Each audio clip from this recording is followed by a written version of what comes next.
আমরা 10% কাজও করতে পারি নাই, ওই সময় এসে তারা বলে যে বাংলাদেশটাকে আফগানিস্তান বানাবেন। আরবি লিখতেছেন কেন ভার্সিটি এরিয়াতে? কালকে ক্যালিগ্রাফি কর্মসূচি, এটা নিয়ে সে একটা পোস্ট করছে। তো আমি তো শিওর যে আমাদের অনুমতি হয়ে গেছে। অনুমতি না হলে আমি কখনো ভার্সিটি এরিয়াতে যাব না কাজ করতে, এতটুকু কাঁচা কাজ আমি করব না। তারপর আমি সবাইকে বললাম অনুমতি হয়েছে, সকলে আসেন। সকলে আসলো, আমরা সকাল থেকে কাজ শুরু করলাম। শহীদ মিনারের একদম ফ্রন্ট সাইডের যে দেয়াল, এখন আমি এখানে একটু বিষয় উল্লেখ করি। শহীদ মিনারের একদম বরাবর যে লেখাটা আছে লালের ভিতরে, যে আমার আমার ভাইয়ের রক্তে রাঙানো 21শে ফেব্রুয়ারি, আমি কি তোমায় ভুলিতে পারি। একদম ছোটবেলা থেকে এই লাইনটার সাথে আমরা পরিচিত। তো এটা হচ্ছে আমাদের কত বড় একটা আবেগের জায়গা সেটা আমরা জানি। ভাষা আন্দোলন নিয়ে আমরা পড়াশোনা করছি, আমরা জানি। তো আমরা হচ্ছে বলছি যে এটার দুই পাশে দেয়াল আগে থেকেই সাদা রং করা ছিল, পুরানা। এর আগে হয়তোবা কোনো কাজ ছিল, সেটাকে কেউ বা মুছে দিয়েছে। কিছু জায়গা মোছা, কিছু জায়গা হচ্ছে মোছা না, এরকম। তো আমরা বললাম যে আমরা হচ্ছে মূল যে জায়গাটা, ওই জায়গাটায় কাজ করব না, আমরা হচ্ছে সাইডে কাজ করব। এরপরে ওই ভাই আমাকে ফোন করলো, মেহেদি ভাই। বললাম যে ভাই আমরা কাজ শুরু করছি। বললো ঠিক আছে কাজ করেন, আমরা আসবো 10টার দিকে আসবো, ওকে। এরপরে আমরা কাজ শুরু করলাম। সেখানে সেখানে এমন কিছু বাক্য ছিল সেগুলো হচ্ছে মুখে উচ্চারণ করার মতন, ঠিক আছে। ওগুলো আমরা মুছে দিয়ে আমরা কাজ শুরু করছি। এবং এখানেই না, শুধু আমরা হচ্ছে ফুলার রোডের, ওই রোডের যে মাথা গলি, তারপরে কি বলে মোড়টা, ওইখানেও আমরা কাজ বলছি যে আমরা সাইডেও কাজ করব। এখানে একদম শহীদ মিনারের এখানে আমরা কাজ করব না, যারা পারে ওইখানেও করব। এরপরে হচ্ছে আমরা কাজ শুরু করি। কাজ শুরু করার পরে আমাদের কাজ 10%ও হয় নাই। তখন হচ্ছে কেউ আসে, এসে বলে যে আপনারা কি শুরু করছেন, এগুলা কিসের কাজ। আমরা কিন্তু পুরোটা কাজ করলে সেই কাজটা সুন্দর হইতো। আমরা 10% কাজও করতে পারি নাই, ওই সময় এসে তারা বলে যে বাংলাদেশটাকে আফগানিস্তান বানাবেন। আরবি লিখতেছেন কেন শহীদ মিনার কি আরবি লেখার জায়গা? আচ্ছা ঠিক আছে, শহীদ মিনার আরবি লেখার জায়গা না, তাহলে আমরা মুছে ফেলবো, আমরা মুছে বাংলা লিখবো। আমরা কিন্তু বাংলা নিয়েও কাজ শুরু করছিলাম, বাংলা নিয়ে এই পাশে কাজ হচ্ছিল। হ্যাঁ, বাংলা নিয়ে এই পাশে কাজ হচ্ছিল। তো একটা অংশ হচ্ছে আরবি নিয়ে কাজ হচ্ছিল, তাও 10% কাজও হয়নি, মাত্র ব্যাকগ্রাউন্ড হয়েছে। আমরা আগে ব্যাকগ্রাউন্ড করি, এরপরে কাজগুলো করি, আমাদের মেসেজগুলো দিই। তো এরপরে তারা বলতেছে আফগানিস্তান বানায় ফেলবেন নাকি। তো এই ধরনের কথার সাথে তো আমরা পরিচিত না। বাংলাদেশ বাংলাদেশ বাংলাদেশ কখন আফগানিস্তান হবে না, পাকিস্তান হবে না, ইন্ডিয়াও হবে না, বাংলাদেশ। তো ওই জায়গা থেকে আমরা তাদের সাথে কথা বললাম। তারা সরাসরি মোবাইলে ভিডিও করতেছে আমাদেরকে, যে কি করতেছেন না করতেছেন, এগুলা সব মুছেন, এগুলা রাখা যাবে না। কে অধিকার দিছে আপনাদেরকে আরবি করার? পরে বললাম যে আমরা বাংলা করব। তো বাংলাও করতে পারবেন না, ঢাকা ভার্সিটি এলাকায় শুধু ঢাকা ভার্সিটির ছাত্ররা করবে। আপনারা কারা? আপনারা কোত্থেকে আসছেন? আপনারা মৌলবাদী, আপনারা মৌলবাদ প্রকাশ করার জন্য এখানে কাজ শুরু করছেন। এই ব্যাপারগুলো তো আমাদেরকে ব্যথিত করে, কারণ আমরা ইতিমধ্যেই স্বাধীন হয়েছি। স্বাধীন হওয়ার কিছুদিন আগে আমি এক জায়গায় গ্রাফিতি করতে গেছিলাম আন্দোলনের পক্ষে। আমার কভার ফটো দেখলে আপনারা জানতে পারবেন। ওই গ্রাফিতিটা করতে গিয়েও আমি হয়রানির শিকার হয়েছি। পুলিশ ভাই না ছাত্রলীগের ভাইরা আমি জানি না, তারা আমাকে হয়রানি করছে। তো সাধারণ এখন আমরা স্বাভাবিকভাবে এখন আমরা স্বাধীন হয়েছি, এখন তো আর হয়রানি হব না আমরা। তারপরও এই যে হয়রানি হলাম, তারপরে আমরা রাজি হয়েছি আমরা এখানে কাজ করব না, ঠিক আছে, আমরা মুছে দিচ্ছি। তারা কোনো কথাই শুনতেছে না আমাদের, তারা কোনো কথা শুনবে না। তারা বলতেছে তোরা এখানে কাজ করলি কেন, তোরা কারা, তোরা মৌলবাদ, তোরা এই তোরা সেই, তোরা হচ্ছে রয়ের এজেন্ট, আরো অনেক কথা বলছে। আমরা বলছি বাংলাও কাজ করব, তারা সেটাও করতে দিবে না। এর মধ্যে স্যার আসলো একজন, স্যারের নাম আমি জানি না। স্যার এসে আমার হাত ধরে ফেলছে যে তুই আমার সাথে আয়, তোর সাথে আমার কথা আছে। তো ওদেরকে টাকা দেয় কারা, তোরা এখানে আসছিস থেকে, তোরা কি চাস, তোরা কি হিজবুত তাহরির নাকি? পরে আমি বললাম যে স্যার আসেন, আপনার সাথে আপনাকে আমি বুঝায় বলি। পরে আমি আর স্যার আলাদা হলাম, আমি স্যারকে বুঝায় বললাম, কিন্তু স্যার সেটা বুঝলেন না। তিনি আমাদেরকে টেনে হেঁচড়ে 3-4 জন শিল্পীকে আমাদের হাত ধরে টাইনা একদম ইয়াতে নিয়ে গেছে, অডিটোরিয়াম, টিএসসি অডিটোরিয়ামে নিয়ে গেছে। সেখানে নিয়ে যাওয়ার পরের কাহিনী ভাই, আসলে ওইখানে নিয়ে গেছে, স্বাভাবিক আমরা ভাবছি জিজ্ঞাসাবাদ করবে। তো উনি বসেই প্রথম বলতেছে, তালেবান, বাংলাদেশে তোরা তালেবানের এজেন্ডা নাকি, তোরা রয়ের এজেন্ডা নাকি, তোরা ইন্ডিয়াকে বাংলাদেশের মধ্যে বাস্তবায়ন করতে চাস নাকি, অনেক বাজে বাজে কথা বলছে। তারপরে হচ্ছে আহ, এক ভাই ভাই হচ্ছে আপনাদের কিছু ভিডিও স্ক্রিনশটে আছে ওনার ছবি, ওই ভাই লাঠি নিয়ে আসছে, স্যার আমাদের হাতে দিয়ে দেন, আমরা এটা এই ব্যাপারটা বুঝে নিই আর কি। তো এর ভিতরে আমাদের আরো অনেক সাথীরা আসছে, আসার পরে সবাই আসছে, তারা বলতেছে এত বড় ইউনিট, এর নিশ্চিত কোনো একটা এজেন্ডা তো অবশ্যই আছে, না হলে কিভাবে সম্ভব এইভাবে এত মানুষ একসাথে হওয়া, আরবি নিয়ে কাজ করা, এটা কিভাবে সম্ভব। লাঠি নিয়ে আসছে, স্যার আমাদের হাতে ছাইরা দেন। স্যার আবার বলতেছে না না থাক, মানে আমাদের ভিতরে ভয় সঞ্চার করতেছে, আমাদেরকে হয়রানি করতেছে, ব্যাপারটা ধমকাধমকি করতেছে। আমাদের সবার কাছ থেকে মোবাইল জমা নিয়ে গেছে। আচ্ছা, মোবাইল জমা নেওয়ার রাইট কারো আছে? কারো আছে বাংলাদেশে মোবাইল জমা নেওয়ার রাইট? কারো নাই। মোবাইল জমা নিছে, ঠিক আছে, ভালো কথা। মোবাইলে হোয়াটসঅ্যাপ বের করো, তার সাথে কথা বলো। আমি কাকে ভয়েস দিছি সেই ভয়েস শুনছে, সে আমাকে যে ভয়েস দিছে সেই ভয়েস শুনছে। টেলিগ্রাম ছিল, টেলিগ্রামে সে আমার ভয়েস শুনছে। আমি কাকে মেসেজ দিই, কি করি না করি, মেসেঞ্জার, কার সাথে কি যোগাযোগ করি, আমি ফেসবুকে কি পোস্ট করছি, এগুলো তো ভাই আমরা আগে দেখছি। স্বাধীন হওয়ার পরে তো এগুলো দেখতে চাই নাই আমরা। আমরা এগুলো কেন দেখলাম? আমাদেরকে যারা দেখালো তাহলে তারা কারা? আমাদের দোষটা কোথায়? আমরা বলছিলাম আপনাদের দেয়াল, আপনারা ঠিক আছে না করে দিছেন, আমরা এই দেয়ালে কাজ করব না, ওকে ফাইন, আমরা চলে যাই, আমরা এটাকে ঢেকে দেব বা বাংলা কাজ করব। তোরা কাজ করতে করতে আসলি কেন? এই হচ্ছে তাদের প্রশ্ন। তোরা হচ্ছে জঙ্গি, তোরা শিবির, বাজে বাজে কথা ভাই, এগুলো মুখে আনা যাবে না। তো আমাদের কষ্টের জায়গাটা হচ্ছে ওই ক্যালিগ্রাফি মুছে দেওয়া নিয়ে না, আমাদের কষ্টের জায়গাটা হচ্ছে আমাদেরকে নিয়ে যে এই যে হয়রানিটা করলেন স্যার, স্যারের স্টুডেন্টরা, স্টুডেন্ট না কারা আমি জানি না, এই যে হয়রানিটা করলেন, এটা কেন করলেন? আমরা কি দোষ করছি? আমরা তো এই দেশের নাগরিক, আপনারা আমাদেরকে বুঝাবেন, আমরা আপনাদের সন্তান। যদি না বুঝি তখন করবেন, আইসেই আপনারা লাইভ করবেন, হুমকি ধামকি দিবেন, হাত ধরে টাইনা টিএসসির অডিটোরিয়ামে নিয়ে মোবাইল জমা নিবেন, যা তা চেক করবেন, এটা তো আপনাদের রাইট নাই। আমরা কিচ্ছু বলতে পারিনি, একদম জিম্মি, পুরা জিম্মি, আমাদের মুখ থেকে একটা ভাষা শোনা হয় নাই। আচ্ছা, এরপরে বলতেছে যে তোরা ক্যালিগ্রাফি করলি, এত টাকা পাইলি কই? তোরা হইলো মাদ্রাসার ছাত্র, তোরা এত টাকা পাবি কই? তোরা, তোদেরকে এত টাকা আছে? তোদেরকে টাকা দিছে কে? তা আমাদেরকে আসলে একজন, আমাদেরকে তো কেউ কেউ টাকা দিছে, আমরাও কেউ যে যা পারছি কিছু টাকা উঠাইছি।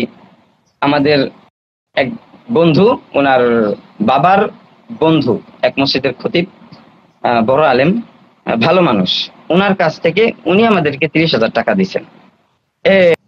এই তো পেয়ে গেছি, উনি হচ্ছে তোদের নেতা, তোর নেতারে ডাকবে। নেতার নাম্বার সংগ্রহ করলো, সংগ্রহ করার পরে ফোন দিল ওই ভদ্রলোককে।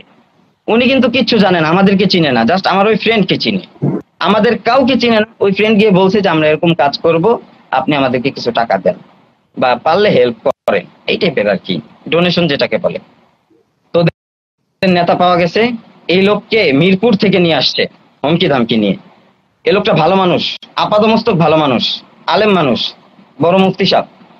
উনি যখন ঢুকছে, স্বাভাবিক ওনাকে ন্যূনতম রেসপেক্টটুকু দেয় নাই। ওনারা তো ভাবছেই আমরা মৌলবাদী, আমরা দেশে বিশৃঙ্খলা সৃষ্টি করতে আসছি, আমরা দেশটাকে আফগানিস্তান বানাইতে আসছি। এই জন্য শুরুতেই ওনার সাথে বাজে বিহেভ করছে। এটা আমাদের খুব কষ্ট লাগছে যে একজন, উনি আমাদের শিক্ষকের মতো হবে, যিনি আমাদের সাথে কথা বলছেন উনিও আমাদের শিক্ষকের মতো, তো একটু রেসপেক্টও ওনাকে দেয় নাই। তো আসলে কি বলবো, ওই সময়ের ঘটনাটা খুব কষ্টের। আমার কতগুলা ফ্রেন্ড আছে, ওরাও দেখছে এই কাহিনীগুলা কিভাবে আমাদেরকে জিম্মি করে রাখা হয়েছে। যাই হোক, এরপরে আমাদের থেকে মিডিয়া আনছে, কতগুলা মিডিয়া আনছে, মিডিয়া এনে বলতেছে যে কি তোদের ইয়া নেওয়া হবে, রিপোর্ট নেওয়া হবে। ওকে নেন, আমাদের অডিও রেকর্ড নেওয়া হচ্ছে। আমরা বলতেছি যে স্যার আমাদের ভিডিও রেকর্ড নেন, আপনি ভিডিওতে আমাদেরকে প্রকাশ করবেন, আমরা কি বলবো না করবো। এখন অডিও যে রেকর্ড নিল, এখন অডিও রেকর্ডের তো কোনো আসলে ইয়াত্তা নাই, এটা আপনি যেভাবে ইচ্ছা সেভাবে কাটছাট করতে পারেন। বাংলাদেশে সব সম্ভব, বাংলাদেশে যেহেতু স্বাধীনতার পর এমন হয়রানি সম্ভব বাংলাদেশে অডিও কাট করে অপবাদ দেওয়াও সম্ভব। তা আমরা বলছি আমাদের ভিডিও শর্ট নেন, সে ভিডিও শর্ট নিবে না। তাহলে এ দ্বারা কি বোঝা যায়? এই হয়রানি করার মানেটা কি? আমরা কি দোষ করছি? আমরা যদি দোষ করে থাকি সেটার শাস্তি আছে, কিন্তু এই ধরনের শাস্তি দেওয়ার অধিকার তাকে কে দিছে? অনেক কষ্ট নিয়ে লাইভে আসছি। আসলে আমার ওস্তাদ আছেন, হানিফ ভাই আমার বন্ধু আছে, ওরা একদম প্রত্যক্ষ সাক্ষী। আরো অনেকে তো ছিলেন, তো কি বলবো এখন। আমার আমি একদম শুরু থেকে শেষ পর্যন্ত ক্লিয়ার করলাম, যেহেতু আমি উদ্যোক্তা হিসাবে ছিলাম, আমি সবাইকে ডাক দিছি, তো আমি আমার জায়গা থেকে যতটুকু বলার ততটুকুই বললাম। এখানে আমাদের একটা জিনিস অনেক গুরুত্বপূর্ণ, সেটা হচ্ছে আমি বর্তমান সময়ে আমরা যে জিনিসটা বেশি দেখতে পাচ্ছি সেটা হচ্ছে আমাদের এই চট্টগ্রাম, যেখানে গতকালকে গ্রাফিতি করা হয়েছে, আর ঢাকা যেটা আজকে গ্রাফিতি করা হয়েছে। তো এই দুইটা জায়গার মধ্যে একটা বিশেষ আমরা আমাদের যারা দর্শক, ঠিক আছে, তাদের মধ্যে একটা ভুল ধারণা তৈরি হয়েছে। সেটা হচ্ছে 52 চেতনা মুছে দিয়ে আমরা আরবি ক্যালিগ্রাফি করেছি প্রথমত, ঠিক আছে। আনফরচুনেটলি এই গুজবটা ছড়ানো হয়েছে ওনাদের থেকে, কেননা 52 যে লাল কালি দিয়ে লেখা ওটা সম্পূর্ণ এখনো প্রতীয়মান, ঠিক আছে, এখনো আছে ইন দিস স্পেস। আপনারা গেলে ওখানে দেখতে পাবেন ওই স্পেসের মধ্যে ওটা এখনো প্রতীয়মান আছে। আমাদের কেউ ওটাতে হাত দেয়নি, উল্টো ওখানে সাদা লেখার উপরে যে স্প্রে গুলো পড়েছিল আমরা ওটা মুছে সাদাটাকে আরো সামনে প্রজ্বলিত করেছি। আমরা এই জায়গাটা আমাদের জায়গা থেকে করেছি। সেকেন্ড কথা হচ্ছে এই জায়গাটা তারা ছবি দিচ্ছে বিফোর দেন আফটার আমাদের একটা আরবি ক্যালিগ্রাফি, অথচ ওদের ওই কাজটা সম্পূর্ণই আছে। আমরা কোন জায়গাগুলোতে করেছি? আমরা ওনাদের কোনো বাংলা লেখা মুছি নাই। গত বছর যেগুলো লেখা হয়েছিল 21 ফেব্রুয়ারিতে, ওগুলোর উপর চূড়া দেওয়া হয়েছে, চূড়ার উপর প্রতিবাদী গ্রাফিতি ছিল। সেগুলোর উপরেও গত একদিনে আমরা গিয়ে দেখেছি সেখানে সাদা প্রলেপ ছিল অনেক জায়গাতে। সেখানে আমরা মুছে দেশাত্মবোধক মেসেজ গুলো দিতে চেয়েছি। আরবিতে কি লেখা ছিল এটা আপনাকে বুঝতে হবে, কাজ করতে টাইম দিতে হবে। আরবিতে লেখা ছিল আল হুররিয়া, আপনাকে এটা বুঝতে হবে। আরবিতে লেখা ছিল ফাতহুন। এই ব্যাপারগুলো তো আপনাকে বুঝতে হবে। আপনি সামনে একটা মোড়ে সম্প্রীতির বাংলাদেশ হিসাবে 4টা সিম্বল একসাথে রাখবেন, 5টা সিম্বল একসাথে রাখবেন, উচ্চারণ করবেন 4টা সিম্বল, কিন্তু লিখবেন 4টা সিম্বল, সেখানে অবকাঠামো বসাবেন 5টা সিম্বল। আপনাদের এটা পরিষ্কার, আপনাদের এজেন্ডা বাস্তবায়ন আপনারাও করছেন। হ্যাঁ, আমরা আমাদের এখান থেকে স্পষ্ট, আমরা এই দেশের নাগরিক, আমাদের ছাত্র ভাই মারা গিয়েছে, আমি নিজের হাতে শহীদকে ধরেছি, আমি নিজের হাতে আহতকে হসপিটালে নিয়েছি। আমি ঢাকা ছেড়ে 1 সপ্তাহ বাড়িতে ছিলাম। কেন? কারণ আমার এলাকাতে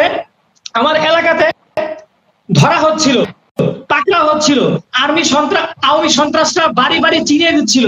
আমি ঢাকা ছেড়ে 1 সপ্তাহ আমার গ্রামের বাড়িতে ছিলাম। যে গেঞ্জিটা পরে আমি আমার আহত ভাইকে বুকে নিয়েছি, সেই গেঞ্জিটা পর্যন্ত আমি ফেলে দিয়েছি, ভয় রাখি নাই। কেন রাখি নাই? কারণ তারা যে কোনো সময় আমাকে রেপ মারতে পারে। সেখানে কত বড় সাহস হলে আমাদের মতন মানুষকে এই সমস্ত তারা ট্যাগ লাগায়। এই সাহস তারা কোথায় পেল? এই বাংলাদেশ কেন বাবার না? এখানে আমি জন্ম নিয়েছি, আমার বাপ জন্ম নিয়েছে, আমার বাবা দাদা জন্ম নিয়েছে। এখানে পরিষ্কার আমাদের 14 গোষ্ঠীর এখানে আদি নিবাস রয়েছে। কোন কারোর এজেন্ডা বাস্তবায়নের জন্য আমরা সেখানে যাইনি। আমি আরবিতে পড়াশোনা করেছি, আমি আরবিতে পড়াশোনা শেষ করেছি, আমার অবশ্যই অধিকার আছে আরবিতে করার। আপনাদের যদি আপনাদের নির্দিষ্ট জায়গা মনে হয় এখানে ভুল হয়েছে, আপনারা বলার ভঙ্গিমায় ঠিক রাখুন, আপনারা বলেন, আমরা সাদরে গ্রহণ করব। অবশ্যই আমরা সাদরে গ্রহণ করার জন্যই চাচ্ছিলাম, সেখান থেকে আপনারা আমাদেরকে দেননি, সেই সুযোগ কোনোভাবেই আপনারা আমাদেরকে দেননি। আপনারা ফার্স্ট অফ অল আমাদেরকে র বানিয়েছেন, সেকেন্ড টাইম তালেবানের দালাল বানিয়েছেন বাংলাদেশে, আমেরিকান টাকা খেয়েছে আমরা এটা বলেছেন। আমরা বিভিন্ন দেশের বিভিন্ন জায়গার আমরা এখানে এজেন্ডা বাস্তবায়ন করার জন্য আমাদেরকে আপনারা পরিষ্কার ট্যাগ গুলো দিয়েছেন। আপনারা প্রমাণ দেখান। আমাদের ফোন সার্চ করে প্রমাণ যখন পাননি তখন বললেন এরা তো খুব ঝানু পাবলিক, এদের কাছে কি প্রমাণ থাকবে নাকি?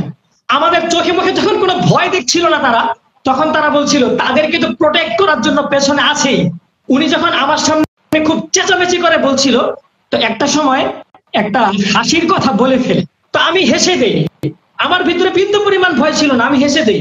তাদের মনে হচ্ছিল হাসিটা তার মধ্যে একদম মারাত্মক ভাবে তার মধ্যে প্রোটেক্ট করেছে, উনি সম্মানী মানুষ হতে পারে। এবং এই হচ্ছে ওনাদের ভিতরের কথাগুলো। আমি একটু মাঠ পর্যায়ে যদি বলি, আমাদের ওখানে একজন মুক্তিযোদ্ধা চারুকলা থেকে পড়াশোনা করে একজন আর্টিস্ট ছিলেন, দেওয়ান মামুন স্যার। ওই স্যারের মাথাটা মাটিতে নিচু করে দিয়েছেন, উনি মুক্তিযোদ্ধা, উনি একজন শ্রদ্ধার পাত্র, আমাদের সম্ভ্রান্ত মানুষ। ওনাকে পাকিস্তানি ট্যাগ দিয়ে দেওয়া হচ্ছে, ওনাকে রাজাকার বলা হচ্ছে। এই আসপর্দা কে দিয়েছে তাদেরকে? কত বড় সাহস!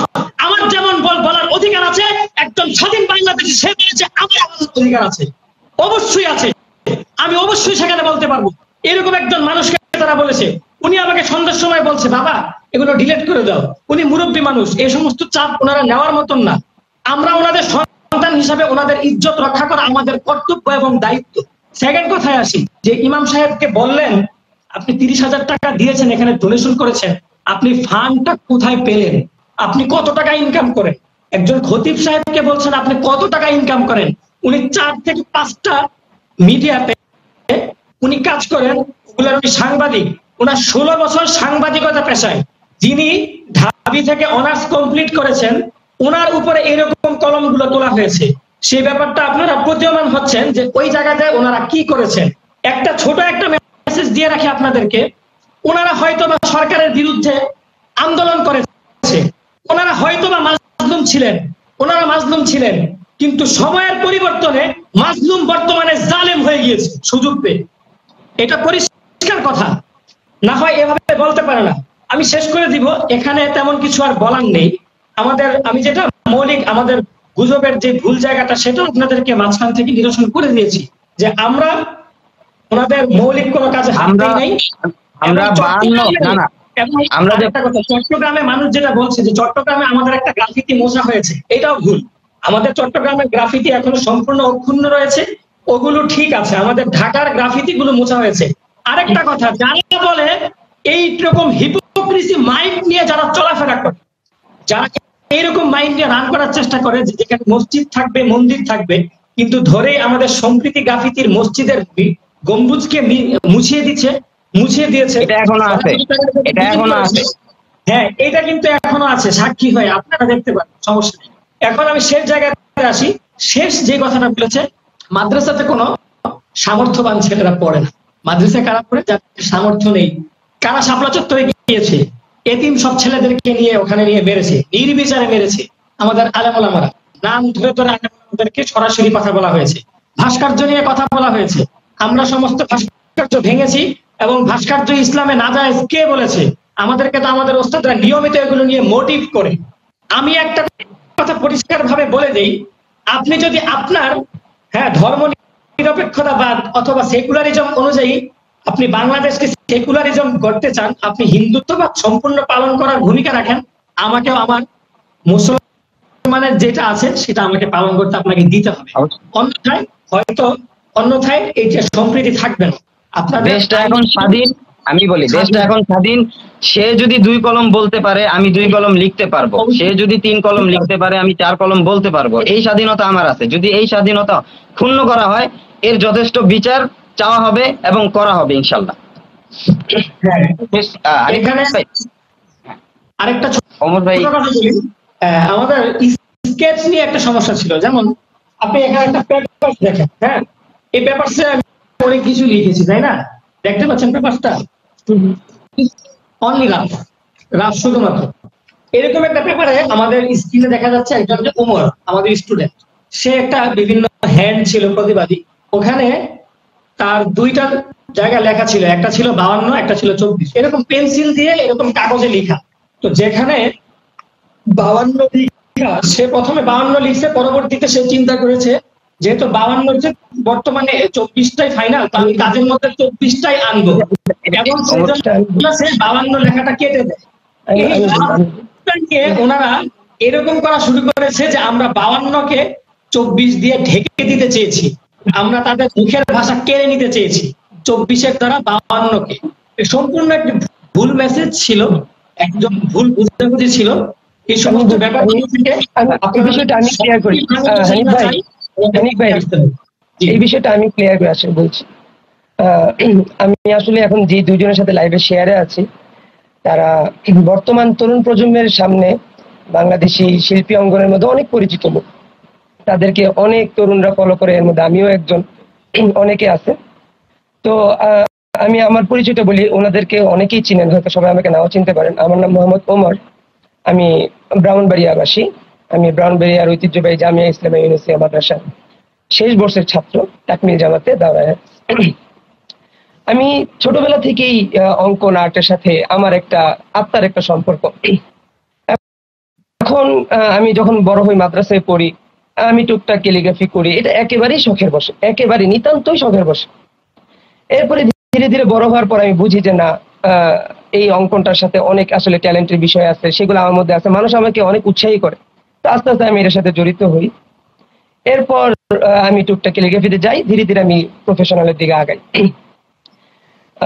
তো এখন যেটা দেখলাম যে ব্রাহ্মণবাড়িয়া সহ পুরা বাংলাদেশের মধ্যে এই যে দেয়ালগুলো, সেই দেয়ালগুলো বলতে যে বাংলাদেশকে সুন্দরভাবে গড়ে তোলার জন্য তরুণরা সব দিকে আগায় আসতেছে।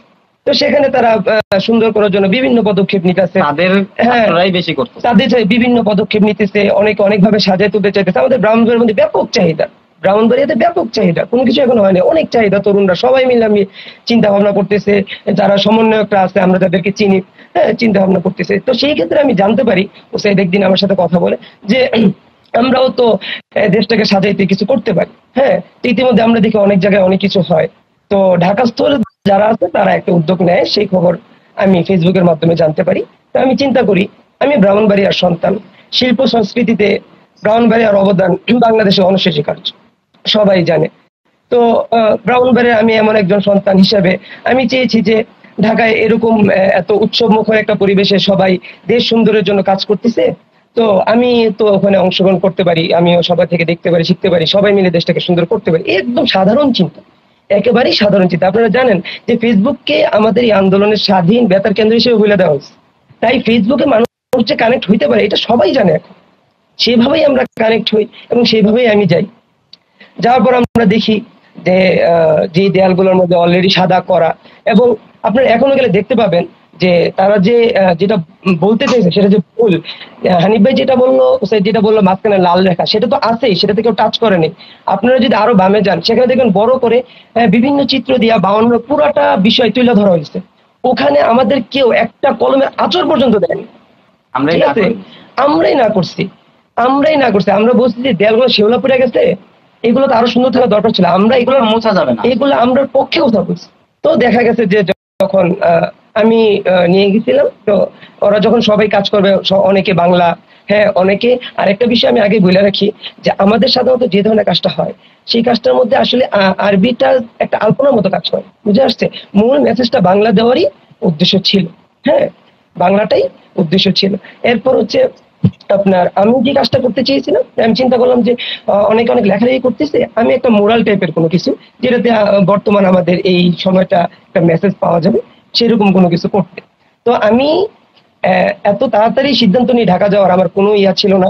হ্যাঁ, তো আমি বাসে বসে বসে স্কেচ করতে স্কেচ করি।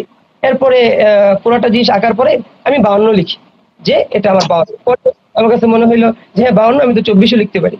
হ্যাঁ, 52 সাথে আমি 24 লিখি, 24 সাথে একটা রাইট চিহ্ন দিই। কিন্তু কথা হচ্ছে যে বাই মিস্টেকলি, ঠিক আছে, যখন আমি 52টা লিখি তখন আমার উদ্দেশ্য ছিল 52 থেকে 24, 52 থেকে 24, এই বিষয়টা বোঝানোই আমার উদ্দেশ্য ছিল 52 থেকে 24।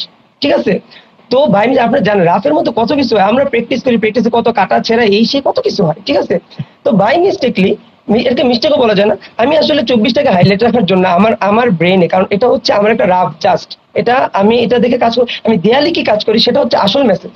রাফকে ধরে আপনি কখনো কোনো কথা বলতে পারেন না, রাফের মধ্যে কাটাছেঁড়া হবে, সঠিক হবে, ভুল হবে, সবকিছু হবে, তাই না? আমার অনেক কিছু, পুরো খাতা গিজিবিজি ছিল, সেখানে 24টার পাশে একটা ক্রস চিহ্ন ছিল।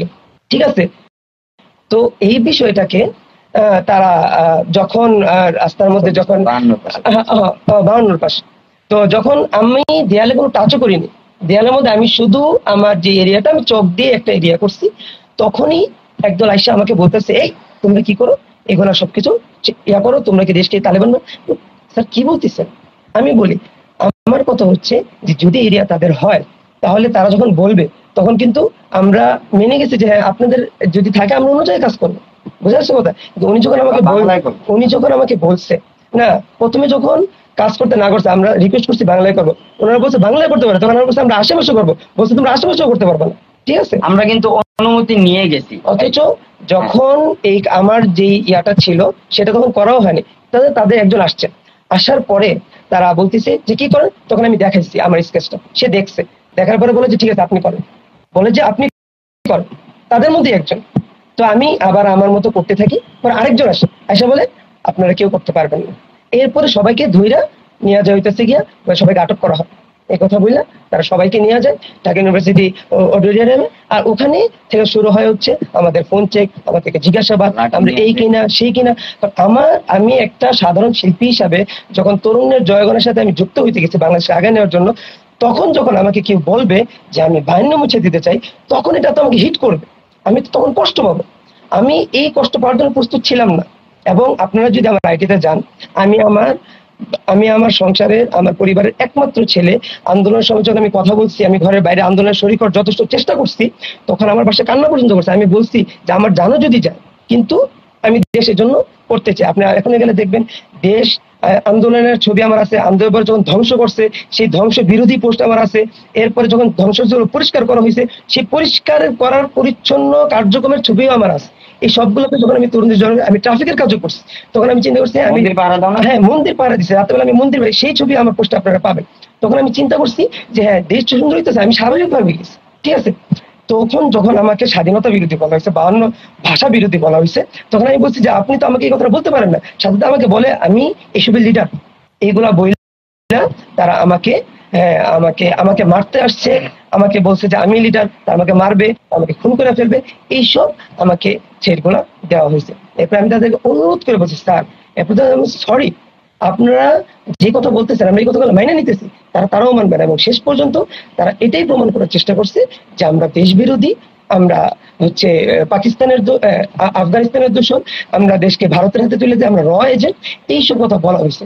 আমার কষ্ট হচ্ছে দেশ স্বাধীনে এই দেশের আন্দোলনের শুরু থেকে শেষ পর্যন্ত থাকার পরেও যখন কোনো প্রমাণ ছাড়া, কোনো কারণ ছাড়া কেউ আমাকে এরকম কথা বলবে এবং এই বাংলা স্বাধীনতার বিরুদ্ধে আমাকে দাঁড় করাবে, তখন সেটা আমার মতো একজন সাধারণ মানুষের মাইনে নেওয়া সম্ভব না। এবং আমি এত বেশি ভেঙে পড়ছি, আমার মনে এত বেশি কষ্ট, সেই কষ্টের কারণেই আমি আপনাদের সাথে আমার এই কথাগুলো শেয়ার করছি।